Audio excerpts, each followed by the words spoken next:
আমি কয়েকদিন আগে থেকে আমাকে রতনগঞ্জের কিছু ভ্যান চালক আর যে অটো বাইকাররা বারবার রিং দিচ্ছিলেন, ভাই আমাদের গাড়ি আসতে আমাদেরকে একটু এগুলোর থেকে পরিত্রাণ দেওয়ার ব্যবস্থা করা হোক। তখন তারা আমার কাছে যোগাযোগ করার প্রেক্ষিতে আমি তাদের বললাম কী সমস্যা, এই সমস্যা। প্রতি বছরে 500 কোটি টাকা ওখানে দিতে হয়। সে 500 টাকা আজকে আমাদের কামাই একটু কমে গেছে, টাকাটা খুবই সমস্যা। সে প্রেক্ষিতে তারা 200 টাকা করে দিচ্ছে, ঠিক আছে, কিন্তু তারা পৌরসভা কিন্তু কখন কম নেবে না। পৌরসভা কম নেয়, আপনাদের গাড়ি কম নিয়েছি, তাই না? পৌরসভায় কম নেবে না, সেই টাকাটা উৎস কোথায়? তখন আমরা বললাম ঠিক আছে, আপনারা 200 করে দেন, পরবর্তী দেখবো। টাকা আপনারা 200 টাকা, কিন্তু 200 টাকা না, পৌরসভায় আমরা ঠিকই টাকা দিতে হচ্ছে, টাকা দিয়ে আমরা আপনাদের কাছে আনছি। কিন্তু সেই টাকাটা আমার আপনাদের মধ্যে কিছু ভাই আছে যারা আমাদের জামাত ইসলামের মধ্যে যারা সহযোগী করে, তাদের সাথে তাদের কাছে সংগ্রহ করে আপনাদের দেওয়ার চেষ্টা করছি, ঠিক আছে?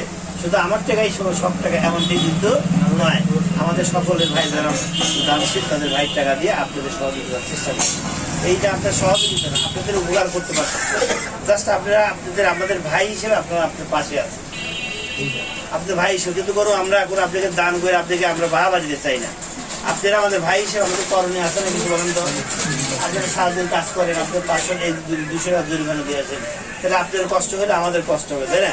সে আপনাদের কষ্টের কারণে একটু কষ্টকে লাঘব করার জন্য আমরা সামান্য আপনাদের কাছে একটু উপকার করার চেষ্টা করছি। এই উপকারটা আমরা করছি শুধু আমাদের স্বার্থে, আপনাদের কোনো স্বার্থ নাই। কারণ আপনাদের উপকার, কারণ আপনারা যে দোয়া দেবেন, দোয়া আল্লাহ তারা কবুল যদি করে, সে কবুল করলে আল্লাহ আমাদেরকে এগুলো মাফ করে পরকালে আমাদের তাই করবে না। সেই কারণে আমাদের চেষ্টা করা, ঠিক আছে? আমাদের ভোট দিবেন কি দিবেন না সেটা আপনাদের উপর, বুঝতে পারছেন? ভোট যদি মনে করেন আপনার দিবেন, না দিলে আপনাদেরকে জোর করে আমার কিছু করার থাকবে না। আর আমার যদি আমল আখলাক, আমার চরিত্র যদি ভালো না হয়, হয়তো আমি অন্যায় কাজ করে আমাকে দেওয়ার দরকার, তাদের বুঝতে পারছেন? আর যদি মনে করেন যে না এই ভাইকে দিলে সমাজে একটু পরিবর্তন হওয়ার সম্ভাবনা আছে, আমরা একটু উপকার পাবো, তাহলে উপকার পাবেন কিনা পরে কোনো চেষ্টা করবো, ঠিক আছে? সেগুলোর ক্ষেত্রে আপনাদের কাছে আজকে আসছিলাম আপনাদের ভাই হিসেবে, বন্ধু হিসেবে, আপন হিসেবে একটু সহযোগিতা করার জন্য আপনাদের কাছে কোনো উপকার করার জন্য আসেনি, পাশে দাঁড়ানো আছে। আপনাদের সকল ধন্যবাদ।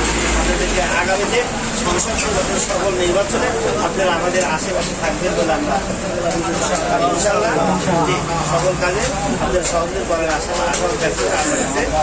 আপনাদের সুস্বাস্থ্য মঙ্গল কামনা করছি। শেষে আরেকটা আশা হলো আপনাদের সবাই আমরা মুসলিম না বলেন তো, মুসলমান না, মুসলমান শেষ নামাজ পড়ে দরকার না হলে নামাজটা করবো ইনশাআল্লাহ। আপনাদের এই আবদারটা রইল আমার, আপনার নামাজটা আল্লাহ তাআলা আপনাকে কবুল করুন। আসসালামু আলাইকুম। আলহামদুলিল্লাহ। এবার যে আমাদের কার্ড বিতরণের উদ্বোধন করবেন আমাদের প্রিয় ভাই মিজানুর রহমান। তো প্রথমে আসছে রাঙ্গা পিতা আবু তাহের, রাঙ্গা আবু তাহের।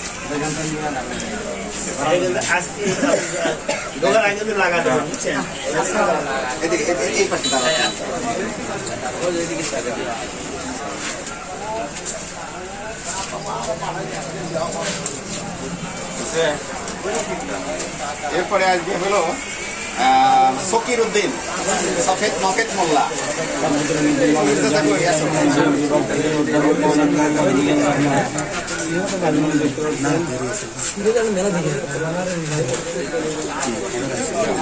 এরপর আসবে হলো জহুরুল আব্দুল সামাদ কাঞ্চন, জহুরুল কাঞ্চন, ভালো